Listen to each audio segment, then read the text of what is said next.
Nous avons terminé la soirée d'hier, de dimanche à lundi, sur une question qui n'a peut-être pas d'ailleurs fait l'objet d'un enregistrement, parce qu'on avait arrêté l'enregistrement à ce moment-là, à savoir, j'en suis pas sûr, à savoir que dans un groupe, les gens racontent ce qu'ils veulent, ils se font plaisir, font preuve de complaisance, au sens littéral du terme, et par conséquent, ce qu'ils disent, est-ce qu'ils y croient vraiment? C'est même pas certain, mais ça leur fait du bien de le dire et de le croire.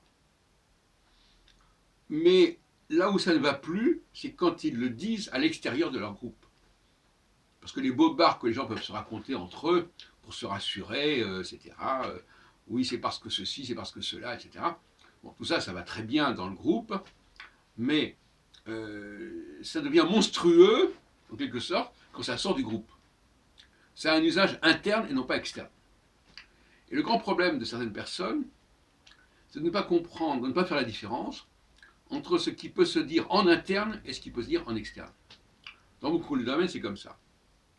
D'ailleurs, inversement, l'erreur, c'est de croire que ce que les gens disent en interne correspond à la vérité, alors même à leur propre vérité.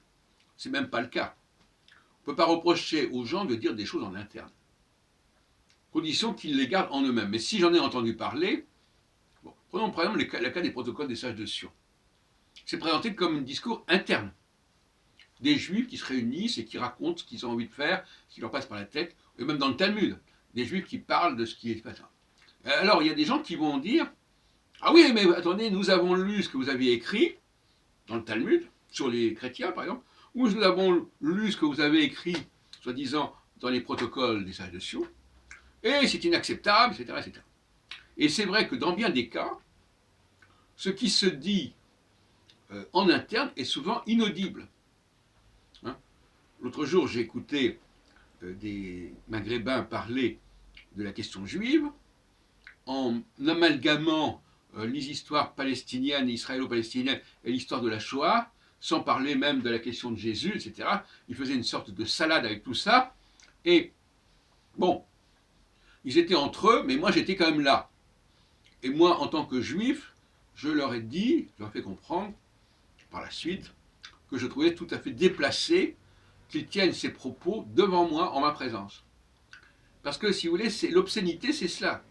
L'obscénité, c'est quelque chose qui peut éventuellement être accepté en interne, mais qui est scandaleux en externe.